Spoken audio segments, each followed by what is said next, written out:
قرآن کریم کو اللہ تعالیٰ نے کتاب ہدایت مقرر کیا ہے، اور اس کا بعض حصہ احکامات پر ہے، جس میں احکام ہے، فرائض ہے، مسائل ہے، اور اس کا ایک حصہ واقعات پر مشتمل ہے، جس میں اللہ تعالیٰ نے اپنے سابقہ انبیاء کے واقعات، ان کا دعوت کا طریقہ کار، ان کا تذکرہ کیا ہے۔ قرآن مجید کے اندر سابقہ نبیوں کے واقعات کا تذکرہ کیوں کیا گیا ہے، یہ ایک سوال ہے۔ اس کی وجہ یہ ہے، سوال کا جواب یہ ہے، اس لیے تاکہ انسان ان واقعات کو پڑھ کے، دیکھ کے عبرت حاصل کرے، سبق حاصل کرے۔ اسی لیے اللہ تعالیٰ نے بعض نبیوں کے واقعات، ان کا دعوت و تبلیغ کا طریقہ کار، ان کے جو حالات ان کو جو درپیش آئے، وہ اللہ تعالیٰ نے قرآن مجید میں بیان کیے۔ جد الانبیاء، تمام نبیوں کے باپ، جو مشہور ہے جد الانبیاء کے لقب سے۔ جد کہتے ہیں عربی میں دادا کو۔ جو تمام نبیوں کے باپ جناب ابراہیم علیہ السلام، ان کو قرار دیا گیا ہے۔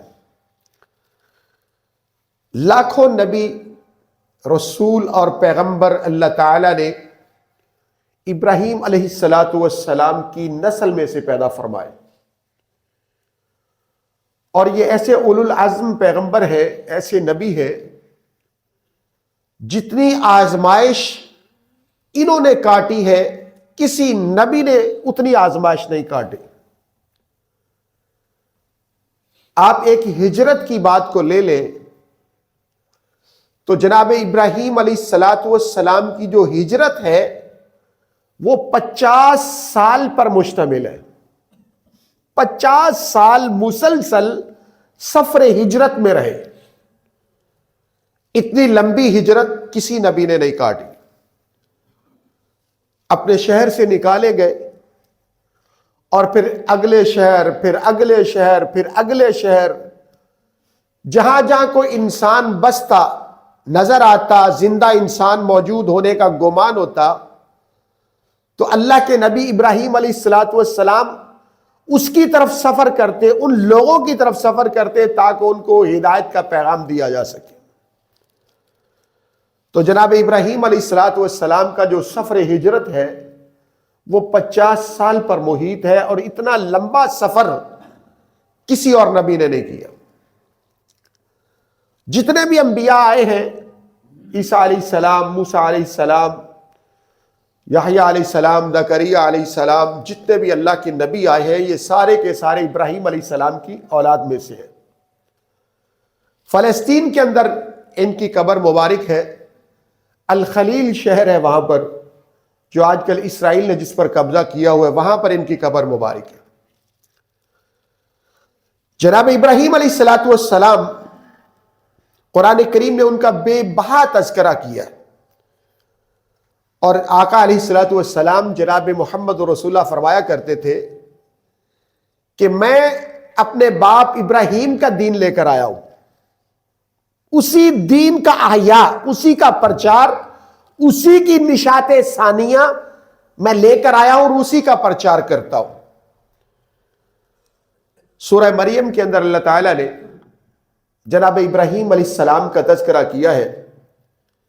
ایک لمبا موضوع ہے، مگر یہاں پر ہم شارٹ کٹ، ٹائم چونکہ بہت تھوڑا ہوتا ہے، اس میں 2 سے 3 باتیں آپ کو سمجھاؤں گا۔ اگر آپ حاضر دماغی کے ساتھ بیٹھیں گے تو انشاءاللہ آپ کو بات سمجھ آئے گی۔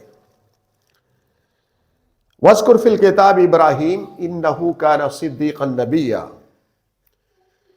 اس قرآن مجید میں جناب ابراہیم علیہ السلام کا تذکرہ کیا گیا ہے، انہو کان صدیقا نبیّا، وہ بہت سچے نبی تھے. نبی تو سارے ہی سچے ہوتے ہیں، مگر فرمایا وہ خاص کر بڑے سچے، ہر بات میں بڑے پکے، بڑے اولو العزم، اپنی بات سے آگے پیچھے ہونے والے نہیں تھے. اذ قال لأبیہ یا ابت لم تعبد ما لا يسمع ولا يبصر. ان کا باپ قرآن مجید کے اندر اس کا نام آزر آتا ہے، آزر، اور بعض روایات میں اس کا نام طارق بھی آتا ہے، طارق یا آزر. وہ کون تھا؟ وہ اپنے ملک کا مذہبی شعبے کا سب سے بڑا وزیر تھا، چھوٹا موٹا آدمی نہیں، اپنے ملک کا، جس کو آپ وزیر مذہبی امور کہہ لیں، سارے مذہبی معاملات کو وہ کنٹرول کرتا تھا. بت خانے بنانے، معبد بنانے، ان کے اندر بتوں کو رکھنا، کس بت کو کہاں پر رکھنا ہے، کس کو کہاں پر رکھنا ہے، کس کو کہاں پر رکھنا ہے، کس کو ہٹانا ہے، کس کو رکھنا ہے، یہ سارا چارج جو تھا وہ ابراہیم علیہ السلام کے باپ کے پاس تھا. اب ابراہیم علیہ السلام کے جو باپ ہیں، انہوں نے ایک فیکٹری لگا لی. انہوں نے سوچا کہ اتنے زیادہ معبد خانے پورے ملک میں، تو یہ ہر روز کہاں سے خریدیں گے بھائی بت؟ انہوں نے خود ہی ایک فیکٹری لگا لی اور وہاں سے بت تراش تراش کے، جس کی جہاں ضرورت ہوتی اس کو وہاں رکھ دیتے. اور ایک مرکزی انہوں نے معبد خانہ، جس کو شاہی معبد خانہ کہتے ہیں، جس طرح ہمارے ہاں شاہی مساجد ہوتی ہیں، وہاں پر سینکڑوں کی تعداد میں انہوں نے بتوں کو سجا کے رکھ دیا. اس کے اوپر چٹے لگا دی، یہ بارش دینے والا ہے، یہ اولاد دینے والا ہے، یہ نفع دینے والا ہے، یہ نقصان دینے والا ہے، یہ صحت دینے والا ہے، یہ فلاں فلاں. تو جناب ابراہیم علیہ السلام نے جب دعوت کا آغاز کیا تو کہاں سے کیا؟ اپنے گھر سے، اپنے گھر سے. یہ واضح نشین ہے کہ یہ نقطہ نمبر اول، پہلا نقطہ، دعوت کا آغاز کہاں سے کرنا ہے؟ اپنے گھر سے. یہ نہیں کہ باہر سارے زمانے کو دعوت دیتے پھرے اور گھر میں کچی کھچڑی ہی پکتی پھرے، ایسے نہیں. ہر داعی جو ہوتا ہے، بالخصوص جو دعوت اسلام دیتا ہے، دعوت توحید دیتا ہے، وہ اللہ کا نبی ہو یا کوئی امتی ہو، وہ سب سے پہلے ابتدا کہاں سے کرتا ہے؟ اپنے گھر سے.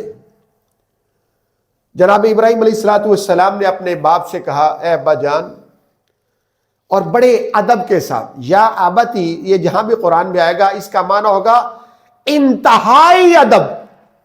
انتہائی ادب کی آخری ڈگری جو ہے، بڑے ادب کے ساتھ فرمایا، یا ابتی لما تعبد ما لا يسمع ولا يبصر. آپ کیوں عبادت کرتے ہیں جو نہ سنتے ہیں نہ دیکھتے ہیں؟ ان کی عبادت کیوں کرتے ہیں جو نہ سنتے ہیں نہ دیکھتے ہیں؟ اللہ اکبر. ولا یغنی عنک شیئا، اور اس کے علاوہ بھی وہ کسی کام دھندے کے نہیں ہیں. ولا یغنی عنک شیئا، اس کے علاوہ وہ کسی کام کاج کی ہے ہی نہیں، کوئی دنیا کا کام کاج ان سے ہوتا نہیں. اب آپ اندازہ کریں، ایسا سوال ابراہیم علیہ السلام نے داغا. پتا تھا کہ باپ ایک باطل مذہب کا بہت بڑا عالم ہے، کوئی چھوٹی موٹی کچی پلی بات کی تو وہ دلیل دے دے گا، کوئی جواب دے دے گا. تو ابراہیم علیہ السلام نے ایسی بال ان کے کوٹ میں پھینکی، باپ چپ، کوئی جواب ہی نہیں. اب کیا جواب دے کہ یہ پتھر کوئی سنتے ہیں یا کوئی دیکھتے ہیں؟ کوئی جواب نہیں. ولا یغنی عنک شیئا، اور ساتھ یہ بھی کہہ دیا، اے پیارے ابا جان، یہ کسی اور بھی کام دھندے کے نہیں ہیں، ایویں نہ ان سے کوئی امیدیں شمیدیں لگا بیٹھنا. اب ہم آتے ہیں اس آیت کو اپنے معاشرے پر اپلائی کرتے ہیں. کیا آج ہم مسلمان ہوتے ہوئے لا الہ الا اللہ محمد رسول اللہ پڑھتے ہوئے، اشہد ان لا الہ الا اللہ وحدہ لا شریک لہ واشہد ان محمدا عبدہ ورسولہ پڑھتے ہوئے، کیا ہم غیر اللہ سے مانگتے کہ نہیں مانگتے؟ ایسے لوگوں سے امیدیں رکھتے کہ نہیں رکھتے جو بیچارے قبروں میں پڑے ہیں اور ہم وہاں جا کے اولادیں مانگتے ہیں، منتیں مانگتے ہیں، پتہ نہیں کیا کیا مانگتے، سجدے کرتے ہیں، ہائے ہائے ہائے، وہ سجدہ جو کسی نبی کو نہیں کیا جا سکتا، کسی نبی کو سجدہ نہیں کیا جا سکتا، نہ ابراہیم کو، نہ موسیٰ کو، نہ عیسیٰ علیہ السلام کو، نہ زکریا کو، نہ یحییٰ کو، نہ محمد رسول اللہ صلی اللہ علیہ وسلم کو۔ جب آقا کا نام آئے نا تو دروشی پڑھا کریں، پتہ نہیں آپ چپ کیوں بیٹھے رہتے ہیں، صلی اللہ علیہ وسلم سب کے، کسی کو سجدہ نہیں کیا جا سکتا۔ اب وہ سجدہ جو کسی نبی کو بھی نہیں کیا جا سکتا، ہم کیا کرتے ہیں؟ مختلف قبروں پر جا کر سجدہ ریز ہو جاتے ہیں۔ آپ نے نہ دیکھا ہو مگر میں نے دیکھا ہوا ہے، ہمارے گاؤں کے ساتھ ایک بہت بڑا دربار ہے، وہاں پر پاکستان کا وہ واحد دربار ہے جہاں ہر مہینے میلہ لگتا ہے، ہر مہینے، پورے پاکستان میں کہیں نہیں لگتا، سال بعد لگتا ہے۔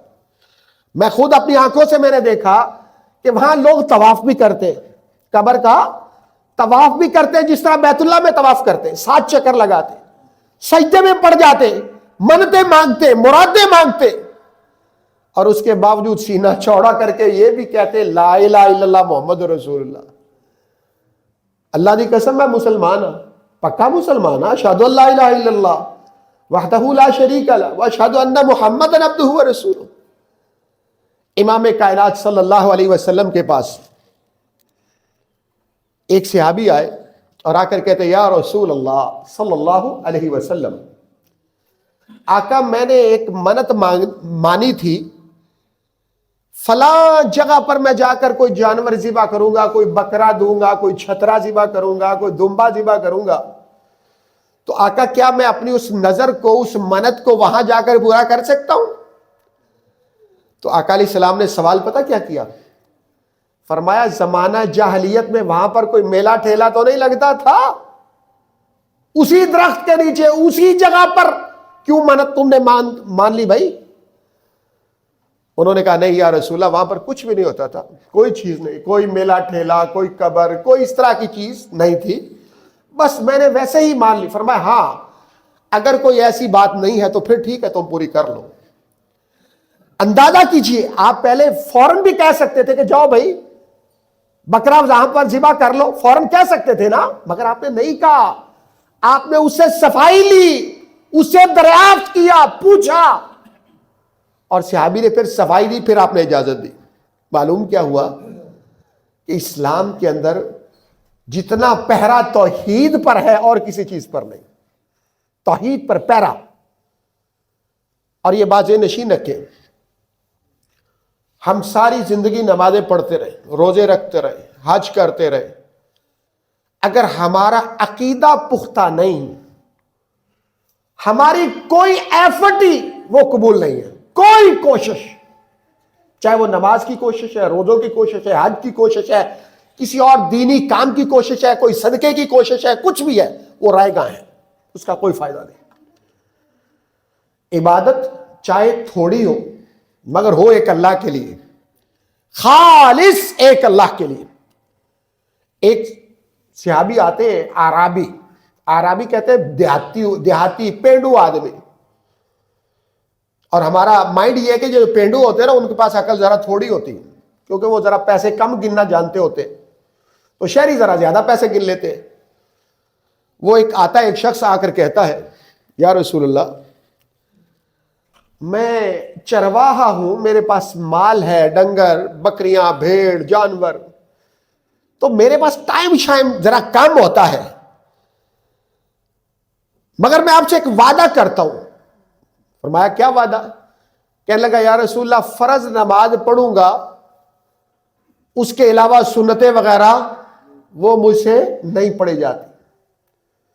آپ خاموشی سے اس کی بات سنتے رہے۔ پھر وہ کہنے لگا یا رسول اللہ پکا وعدہ کرتا ہوں روزے پورے فرض رکھوں گا، نفلی روزوں کا جواب ہے۔ پھر کہنے لگا یا رسول اللہ زکوٰۃ پوری ادا کروں گا مگر صدقے کے چانس کم ہیں۔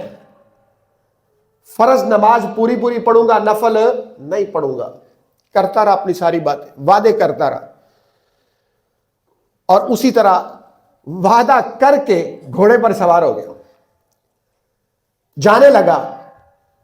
صحابہ دیکھ رہے ہیں اللہ کے رسول صلی اللہ علیہ وسلم نے کوئی بات ہی نہیں کی، کوئی جواب ہی نہیں دیا، اس کی کسی بات پر کوئی رد عمل ہی نہیں دیا۔ جب وہ جانے لگا تو آپ نے صحابہ سے فرمایا، اے میرے صحابہ، اگر یہ جانے والا اپنی انہی باتوں پر پکا رہے جو مجھ سے وعدہ کر کے جا رہا ہے تو میں محمد کریم اس کے جنتی ہونے کی گواہی دیتا ہوں صلی اللہ علیہ وسلم۔ بتائیے کیوں کہا آپ نے؟ اس لیے کہ آپ کو پتا تھا کہ اصل عقیدہ توحید ہے وہ تو ہو گیا پختہ، باقی اعمال کے اندر کمی پیشی چل سکتی ہے، اعمال کے اندر کمی پیشی چل سکتی ہے۔ اب بتائیے، ہم ہر روز 20 نفل پڑھے، 1000 بار درود شریف پڑھے، اور روزے نفلی فرضی سارے رکھتے ہیں، مگر ساری زندگی یہ ذہن ہی کلیئر نہیں ہو سکا کہ سجدہ صرف ایک اللہ کے علاوہ کسی کو لائق نہیں، اولاد صرف ایک اللہ ہی دے سکتا ہے، نفع نقصان کا مالک صرف ایک اللہ ہے۔ وَعِندَهُ مَفَاتِحُ الْغَيْبِ اللہ لا يَعْلَمُهَا إِلَّا هُوَ۔ اللہ فرماتے ہیں وَعِندَهُ، میرے پاس ہی ہے، مفاتح الغیب، غیب کی کنجیاں، غیب کے خزانے میں ہی جانتا ہوں کہ کہاں پر کیا ہے، کون سا خزانہ کہاں چھپا ہوا، اللہ کے علاوہ کوئی نہیں جانتا۔ ہمیں تو یہ نہیں پتا اس دیوار کے پیچھے کیا ہے، اس دیوار کے پیچھے کیا ہو رہا ہے، ہمیں کوئی پتا؟ اس وقت باہر بارش ہو رہی، ہم اندر بیٹھے، ہمیں اتنا نہیں پتا چل رہا کہ بارش ہو رہی۔ لا يعلمها الا هو۔ اور اسی آیت کے آگے فرمایا وما تسقط من ورقة الا يعلمها، کوئی ایک پتا بھی اللہ کے امر کے بغیر، اس کے علم میں آئے بغیر نہیں گرتا۔ اب آپ اندازہ کر سکتے فری ٹاؤن میں کتنے درخت ہیں؟ اصل میں ہماری چونکہ عقل چھوٹی ہے، ہم چھوٹی چھوٹی چیزوں کو سوچتے ہیں، مگر وہ مالک و خالق جو پوری کائنات کو کل کہہ کر بنانے والا ہے، اس کے لیے یہ چیزیں کیا مشکل ہیں۔ اللہ اکبر۔ تو میں یہ عرض کر رہا تھا، ابراہیم علیہ السلام نے اپنے باپ سے یہ کہا کہ ابا جان، یہ جو بت ہے نا جن کی آپ عبادت کرتے، یہ نہ کچھ سنتے ہیں نہ دیکھتے ہیں، کچھ بھی نہیں کرتے۔ باپ نے کوئی جواب نہیں دیا، خاموش رہا۔ ابراہیم علیہ السلام نے اگلی بات، دوسرا سوال، دوسری بات فوراً کر دی، کہنے لگے یا ابتی انی قد جاءنی من العلم، من العلم، اے ابا جان میں یہ بات اپنے پاس سے نہیں کر رہا، بلکہ میرے پاس العلم، آسمان سے علم آتا ہے۔ یہاں پر کلیئر ہونا بڑا ضروری ہے، علم بھی دو طرح کا ہوتا ہے، ایک ہوتا ہے خالی علم عین لام میم، اور ایک ہوتا ہے العلم الف لام عین لام میم، العلم۔ جو علم ہوتا ہے نا خالی، اس کا معنی ہوتا ہے جاننا دنیا کے بارے میں۔ ایک لوہار ہے جو لوہا بناتا ہے، وہ بھی اس کے پاس بھی ایک علم ہے، جو لکڑی کا کام کرتا ہے اس کے پاس بھی علم ہے، جو کپڑا بیچتا ہے اس کے پاس بھی ایک علم ہے، جو ڈاکٹری کا کام طب کا جانتا ہے وہ بھی اس کے پاس بھی ایک علم ہے۔ مگر العلم نہیں، العلم کیا ہوتا ہے؟ جو اصل علم وہ کیا ہوتا ہے؟ جو آسمان سے وحی کے ذریعے آتا ہے، جو نبیوں پر اترتا ہے۔ اور اسی لیے اللہ تعالیٰ نے قرآن مجید میں اور جناب رسول اللہ نے علماء کو، جو علماء ہوتے ہیں نا قرآن کو جاننے والے، شریعت کو جاننے والے، انہیں انبیاء کا وارث قرار دیا ہے، کیونکہ وہ اس علم کے وارث ہوتے ہیں جو وحی کے ذریعے آتا ہے۔ اور وہ علم نہیں ہوتا، وہ ہوتا ہے العلم۔ وہ کیا ہوتا ہے؟ العلم۔ ابراہیم علیہ السلام نے اپنے باپ سے کہا کہ یا ابتی انی قد جاءنی من العلم، میرے پاس العلم آیا ہے، آسمان سے وحی آئی ہے، میں اس وحی کی خبر میں، وحی کے ذریعے جو بات آئی میں وہ آپ کو بتا رہا ہوں۔ کیا؟ معلم یاتی کا فتبعنی اہدی کا صراطا سویا، اگر آپ نے میری پیروی نہ کی، میری بات کو نہ مانا، تو پھر آپ سیدھے راستے سے بھٹک جائیں گے، سیدھا راستہ آپ کبھی پا نہیں سکتے۔ مزاج اب یہ ہوتا ہے ہر دور میں، جو بندہ شرک کرتا ہے نا، اس کا یہ مزاج ہوتا ہے، وہ گلے پڑتا ہے، کیونکہ توحید کے مقابلے میں مشرک کے پاس کوئی دلیل ہوتی نہیں ہے ہر دور میں۔ جناب رسول اللہ صلی اللہ علیہ وسلم کو آپ کو مکہ سے کیوں نکالا گیا؟ آپ نے کوئی چوری کر لی تھی؟ کسی کو کچھ کہہ دیا تھا؟ کوئی زیادتی کر لی تھی؟ کچھ بھی نہیں تھا، ایک دعوت کے کلمات ہی تھے نا، وہ باتیں ہی تھی نا۔ ان باتوں کی وجہ سے، ان کلمات کی وجہ سے، اس دعوت کی وجہ سے وہ انہیں برداشت نہیں، انہوں نے نبی کو مکہ چھوڑنے پر مجبور کر دیا۔ اور یہ ہر دور میں ایسے ہوتا ہے۔ آج ہم راستے میں بات کر رہے تھے شیروز بھائی اور میں، ابھی آ رہے تھے، میں نے کہا کہ توحید جو ہوتی ہے نا، اس کا اعلان کرنا بڑا مشکل ہوتا ہے۔ توحید کے بارے میں سوچنا بڑا آسان ہے، اپنے اندر ہی اندر سوچتا رہوں بڑا آسان ہے، مگر اس کا اعلان کرنا بڑا مشکل ہے۔ گھر والے سب سے پہلے مخالف ہو جاتے ہیں، پھر رشتہ دار، پھر لوگ باتیں، لو جی یہ تھے پتہ نہیں، یہ تو گیا کم ہو، یہ فارغ ہے، یہ کسی کام جو کا نہیں رہا۔ یہ ہر دور میں ایسے ہوتا ہے، نبیوں کے ساتھ بھی ایسے ہوا، صحابہ کے ساتھ بھی ایسے ہوا کہ جس نے بھی توحید کا اعلان کیا وہ معاشرے سے ایک دفعہ کٹ جاتا ہے، حالانکہ اس نے بات کوئی غلط نہیں کی ہوتی۔ تو میں یہ عرض کر رہا تھا کہ جو مشرک ہوتا ہے نا، اس کے پاس دلیل نہیں ہوتی، اور وہ پھر کیا کرتا ہے، جب دلیل نہیں ہوتی تو وہ آگے سے لڑتا ہے، وہ آگے سے لڑتا ہے۔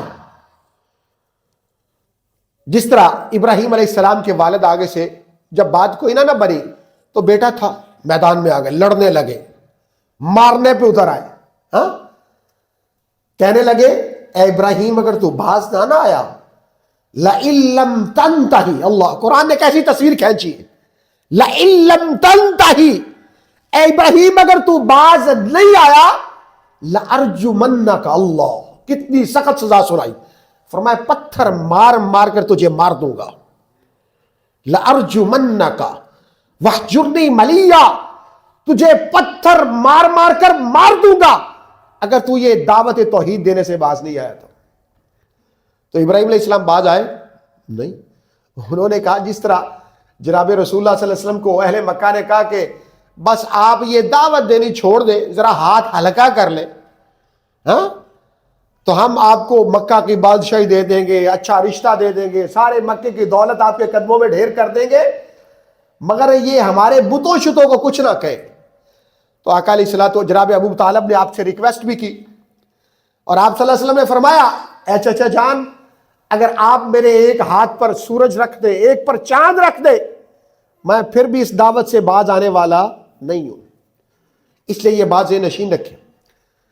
آج کل بعض لوگ پتہ کیا کہتے ہیں، نہیں جی نہیں، رواداری کا مظاہرہ کرنا چاہیے، کسی کو چھیڑو نہیں۔ پتہ نہیں یہ بات انہوں نے دلیل کہاں سے لے لی۔ اگر یہ بات چھیڑ چھاڑ میں آتی ہے، دعوت دینا چھیڑ چھاڑ میں نہیں آتا بھائی، اگر یہ بات چھیڑ چھاڑ میں آتی تو کائنات کے سب سے زیادہ پرامن انسان جناب محمد رسول اللہ تھے صلی اللہ علیہ وسلم، آپ کسی کو دعوت نہ دیتے۔ اس کا معنی یہ ہوا کہ دعوت دینا یہ چھیڑ چھاڑ نہیں ہوتا، یہ تو اللہ کے پیغام کو لوگوں تک پہنچانا ہوتا ہے۔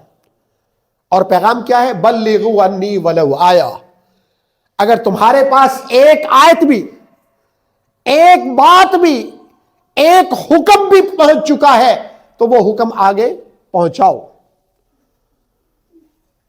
یہ ہمارے اوپر فرائض میں سے شامل ہے۔ تو جناب ابراہیم علیہ السلام کا میں تذکرہ کر رہا تھا، تو باپ نے کہا اے ابراہیم اگر تو باز نہ آیا تو میں تجھے پتھر مار مار کر رجم کر دوں گا۔ ابراہیم علیہ السلام گھبرائے نہیں، قال سلام علیک۔ یہ آخری ہوتا ہے، مومن کو اللہ تعالیٰ نے پتہ کیا کہا؟ لڑنا نہیں۔ دائی کو کیا کہا ہے؟ لڑنا نہیں، صرف دعوت دینی ہے، پہنچانی ہے، منوانی نہیں۔ یہ بھی بات یہ نشین رکھے، دعوت منواتے نہیں ہوتے، پہنچاتے ہوتے۔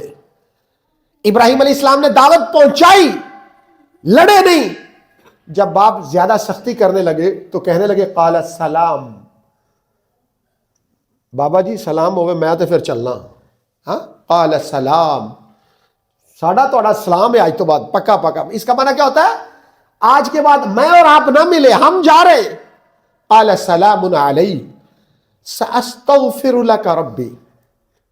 اور یہاں پر ایک بات بڑی نکتے والی فرمایا, ساتھ یہ کہا ساستغفر لک ربی, اے پیارے ابا جان میں اللہ تعالیٰ سے آپ کے لیے بخشش کی دعا کروں گا, بخشش کی دعا کروں گا. یہ کن کی بات ہو رہی؟ ابراہیم علیہ السلام کی. ابراہیم علیہ السلام کے مذہب میں مشرک کے لیے دعا کی جا سکتی تھی, مشرک کے لیے دعا کی جا سکتی تھی, تو انہوں نے کہہ دیا. مگر جب جناب محمد رسول اللہ صلی اللہ علیہ وسلم تشریف لائے تو آپ نے جو شریعت پیش کی اس میں منع کر دیا گیا کہ مشرک کے لیے بھی دعا نہیں کرنی. گویا کہ یہ حکم ساستغفر لک ربی, یہ حکم کینسل کر دیا گیا. آپ صلی اللہ علیہ وسلم نے فرمایا کہ نہیں بھائی, اب مشرک کے لیے کوئی رعایت نہیں, ہر ایک کے لیے رعایت ہے. فرمایا مومن جو ہے وہ چوری کر سکتا ہے, وہ چور بھی ہو سکتا ہے, وہ زانی بھی ہو سکتا ہے, وہ شراب بھی پی سکتا ہے, مطلب اس میں عیب ہو سکتے ہیں, مگر وہ مشرک نہیں ہو سکتا. اب آپ اندازہ کیجئے کہ جو مومن مسلمان ہوتا ہے نا, پکا مومن مسلمان مطیع فرما بردار, ایک اللہ کو ماننے والا, اس میں دنیا کے سارے عیب تو آ سکتے ہیں مگر شرک والا عیب نہیں آ سکتا. اب آپ سوچئے گا, اب میں یہ بال آپ کی کوٹ میں پھینک کے جا رہا ہوں کہ آپ ضرور اکیلے گھر میں بیٹھ کے یہ سوچئے گا کہ یار میرے اندر بہت سارے عیب تو ہیں, ہر انسان میں ہوتے, مگر میں اپنے ذرا عقیدے کو دیکھ لوں, اس میں تو کوئی گڑبڑ نہیں, اس میں تو کوئی کمی پیشی نہیں آ گئی. اگر اس میں بھی کمی پیشی ہے تو پھر مر گئے, پھر مارے گئے سمجھو, پھر ہماری دنیا بھی خراب, ہماری آخرت بھی خراب. اور ایک بات یہ نشین رکھے, جو شخص مشرک نہیں نہ ہوتا, پکا موحد ہوتا ہے, جتنا مرضی گنہگار ہوگا بالآخر جنت میں جائے گا. حدیث کے اندر آتا ہے, نبی صلی اللہ علیہ وسلم نے فرمایا اپنی سزا کاٹ کوٹ کے جوتے جاتے کھا کھو کے پھر جنت میں پہنچ جائے گا, جو پکا مومن ہو, کیونکہ اس نے لا الہ الا اللہ پڑھا ہوتا ہے. سزا سو لے لوں کے پھر جنت میں جائے گا. مگر مشرک جو ہے وہ کبھی جنت کی ہوا کو بھی نہیں سونگ سکتا. اس لیے محترم بھائی اور بزرگوں, جمعہ جو ہوتا ہے نا, یہ دراصل ایک تربیت ہوتی ہے. ہفتے بعد ایک مجلس تربیت ہوتی. ہم سمجھتے ہیں کہ شاید یہ پتہ نہیں ہمیں بندے بندے اکٹھے ہونے کا نام ہوتا ہے کہ چلو 4 بندے اکٹھے ہو گئے بس ٹھیک ہے, کھانا شانا بیٹھ کے کھا لیا. اس لیے نہیں ہوتا یہ جمعہ. اصل میں جناب رسول اللہ صلی اللہ علیہ وسلم نے ہر 8ویں دن یہ ایک تربیت کا کورس رکھا تھا, اور آپ ہر جمعے صحابہ کرام سارے جو باہر جنگلوں میں ہوتے, باہر دیہاتوں میں ہوتے, صحراؤں میں ہوتے, وہ بھی آ جاتے تھے, جو دور دراز والے وہ بھی آ جاتے تھے, اور پھر آپ ان کو کوئی نہ کوئی 1 2 4 باتیں سمجھا دیتے تھے. اس لیے آپ جب آئے ہیں جمعہ کے لیے تو آج کے جمعے میں نے جو بات کی اس بات کو اپنے پلے باندھ لیجیے کہ مومن مسلمان چور ہو سکتا ہے, زانی ہو سکتا ہے, گنہگار ہو سکتا ہے, شرابی ہو سکتا ہے, سود کھا سکتا ہے, اس طرح کے گناہ وہ کر سکتا ہے, مگر مشرک نہیں ہو سکتا, مگر مشرک نہیں ہو سکتا. اب یہ آپ نے سوچنا ہے, آپ نے خیال کرنا ہے, آپ نے یہ فکر کرنی ہے, آپ نے اپنا خود احتساب, اس کو کہتے ہیں خود احتسابی کا عمل, اپنا احتساب خود. کسی کو کوئی جج بنانے کی ضرورت نہیں, کسی کے پاس مسئلہ پوچھنے جانے کی کوئی ضرورت نہیں. بڑا صاف ستھری سی میں نے بات کر دی, اس میں کوئی ابہام نہیں ہے. لہذا اس چیز کو خود ہی سوچیں کہ کہیں اگر غلطی ہے تو اس کی اللہ سے معافی مانگ لیں, اپنے آپ کو سیدھا کر لیں. اور اگر یہاں سیدھے نہ ہوئے تو پھر وہاں پر حالات بڑے خراب ہوں گے. اللہ تعالیٰ سے دعا ہے اللہ تعالیٰ ہمیں عمل کرنے کی توفیق عطا فرمائے, جو ہم نے کہا سنا اپنی بارگاہ میں قبول فرمائے.